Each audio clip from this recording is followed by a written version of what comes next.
स्वाधीन त्रिविध चेतना चेतन स्वरूप स्थिति प्रवृत्ति भेदम्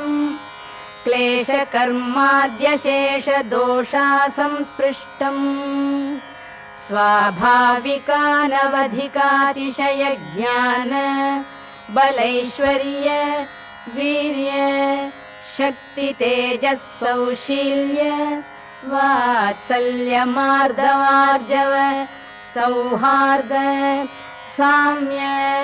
कारुण्य माधुर्य गांभीर्यौदार्य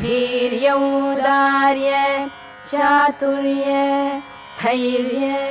धैर्य शौर्य पराक्रम